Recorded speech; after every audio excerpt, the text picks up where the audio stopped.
YouTube. Today I'm going to be giving you a guide on the League of Legends champion Akali, the Fist of Shadows. Akali is one of the champions I main, so I think I know a bit about her. This is my first ever guide, however, and my first ever video to YouTube actually, so it may not be the best, but I do hope you enjoy and learn something from this guide. So without further ado, let's get started with the guide. Her passive is called Twin Discipline. This is one of the few passives in the game that allow their champion to utilize it at level 1. This makes Akali's auto attacks give her 6% plus 1 per 6 AP bonus magic damage, and she gains 6% plus 1 per bonus AD spellband, this giving her more sustain throughout the laning phase and later on in the game. Akali's Q is called Mark the Assassin. When Akali throws her blade at the enemy target, it will deal damage depending on mastery, wounds, and items. It'll mark the target for 6 seconds, and if the target is hit with one of Akali's auto attacks within 6 seconds, it'll do bonus damage. It's important to remember that this is your main damage item ability, and it is Akali's only ranged ability, so make sure to take advantage of it and use it to last hit minions to minimize the amount of rush you get, as Akali is very weak before level 6. It is on a very short cooldown, so you'll be able to last hit efficiently with it. So if you feel comfortable farming with auto attacks, be sure to use your Q to harass your enemy opponent in the mid lane, and if they wander too close, you can auto attack them to do bonus damage. Akali's W is called Twilight Shroud. When used, Akali is surrounded in a smoke screen, rendering her invisible. While she is inside the smoke screen, Akali will gain up to 50% armor and magic resist based on her level, this giving her heightened defensive abilities while in a Twilight Shroud. It'll last for 8 seconds, so that's quite a long time for the Shroud. So when she attacks, say, a minion or the enemy, she'll become visible for 0.65 seconds, allowing enemy champions to mark her. When an enemy, say if an enemy decides to walk through her shroud, that enemy would then lose up to 30% movement speed, but usually around 14%. As Akali's W is so important and makes the difference between a good Akali and a bad one, I've decided to go into more depth later on and show you how you can use it to guarantee an escape almost every time. Akali's E is called Crescent Slash. This is one of her more simple or basic moves. It's when Akali hurls her blades around, causing damage to enemies in range and activating the secondary damage if marked with her Q. This is on a medium to short, sort of shortish cooldown, and is short range. It's very good at farming creeps in the mid to late game. And finally, Akali's R, her ult. It's called Shadow Dance, and when used, it makes Akali dash towards an enemy target, dealing damage depending on items and whatever. This ult has a very unique stacking system. It can be stacked up to 3 times on a very short cooldown compared to other ults. Additionally, if Akali gets a kill or an assist, she gets 1 free stack, this giving her big multi-kill potential. This is why she's very strong past level 6, because pre-6, one, she's a very item-reliant champion, which means she won't really have any good items before level 6, but the other thing is she needs an ult to channel her abilities, to channel them so she can get her stacks off and ability. In my opinion, some of the spells you should be going for is Flash and Ignite, even though you probably could, I don't know, maybe go for Barrier or something. I think Flash, because Flash and your ult is like godly range, and it allows you to jump in and out of fights, escape ganks, and even chase after people, even though you don't really need it because of her ultimate. But yeah, that's just a bit extra distance. And Ignite just because it allows you to finish off people and get more fed and just like get the kill and all that. So yeah, they're the summon spells I recommend. Masteries on Akali are 2190. I recommend this basically just because she's an assassin, and it gives her the greatest advantages possible with her mastery page. That's what I feel. But I recommend building a bit more tanky if you're going to go with this and the rune page I'm about to recommend for you. Because at level 13 you just be so with Akali, pretty much every game you play you want to level up the same way, maybe a few minor changes, but generally you want to level up your Q at levels 1, 3, 5, 7 and 9, your W at levels 2, 14, 15, 17 and 18. Notice the big jump from 2 to 14 because it doesn't really make it better, but anyway, your E at level 4, 8, 10, 12 and 13, because it's your second main damage thing, and finally your R whenever it's available, which is at level 6, 11 and 16.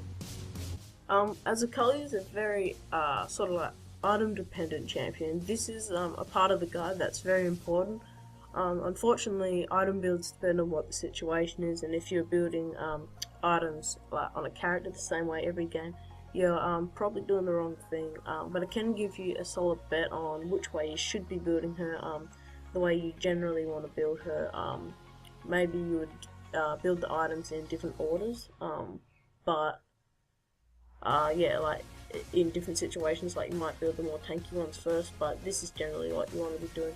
So you want to definitely be building your Hextech Gunblade, Sorcerer's Shoes, and or what are they called, Mercury Treads, one of them. And of course you can put the 4th Fura or 5th Captain attachments or enhancements on them. You want your Rabadon's Death Cap, because she's an AP champion, and pretty much every AP champion wants that because that's the most AP you can get in an item. Then you want a Rylar's Crystal Scepter for a bit more tankiness, but the AP as well. Then you want a Zonya's Hourglass, just because that gives you armor.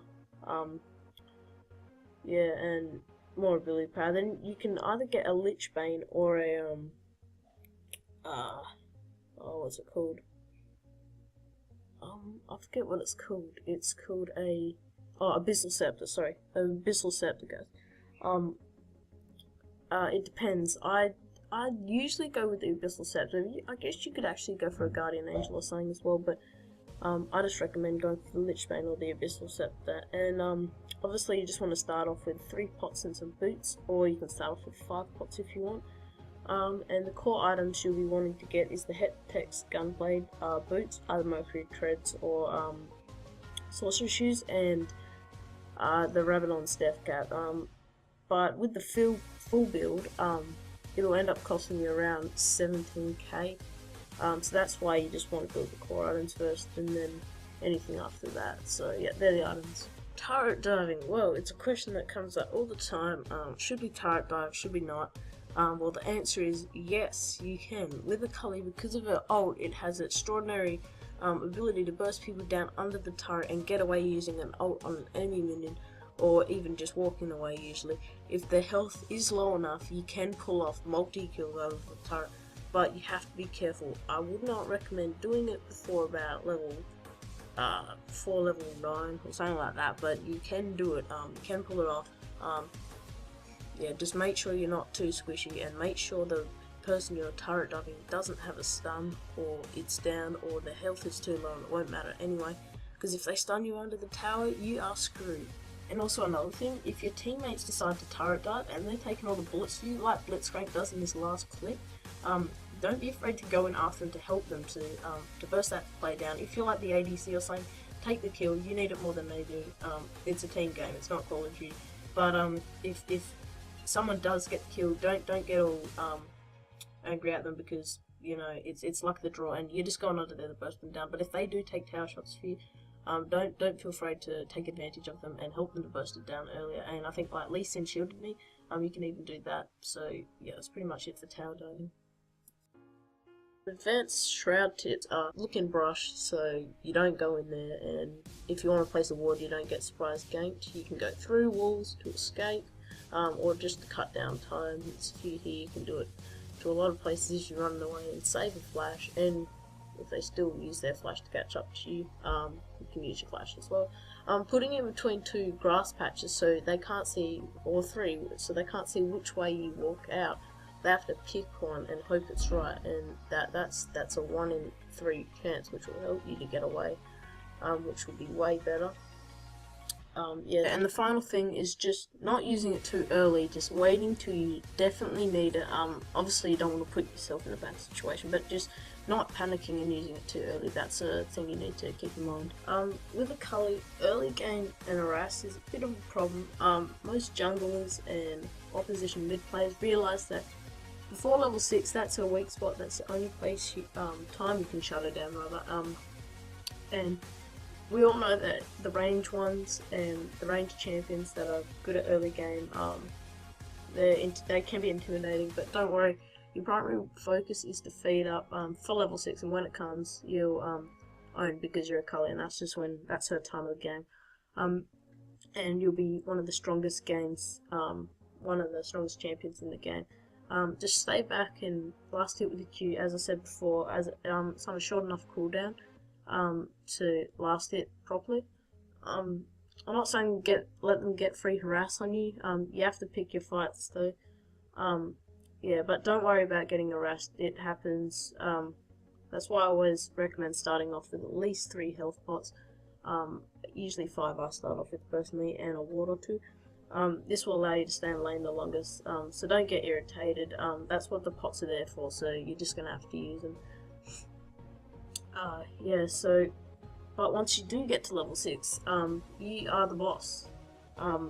Show them that you're not going to get harassed anymore. Don't be afraid to use some of your ult charges, because they're on a very short cooldown, so you'll be able to use them, and just use them and with your Q and then hit and then go back like I do to this niggly quite a few times. So yeah, that's it. So don't worry about harass, guys. So that's pretty much it. Yeah, so that's pretty much it, guys. The last thing I do recommend is as you're Akali, well, with every champion you want to wander around and gank around level 6, but I do recommend that because she's Akali, she's an assassin, she targets the ADC, she makes their life bad. You got to make sure you target the ADCs to make sure they don't get fed. That's your job as an assassin, so make sure you do that. So thank you very much for watching, guys. I did hope you enjoyed and learned something from this guide. It's my first one ever. I'll be uploading more guides and League of Legends guides and gameplay. And if you just want to let me know what you want in the comments, that'll be great. This took so long to make, guys. Had to redo it twice actually, because I don't know, something ruined up. But if you could take a few seconds out of your day just to leave a like, and if you really like it and you want to see more, subscribe.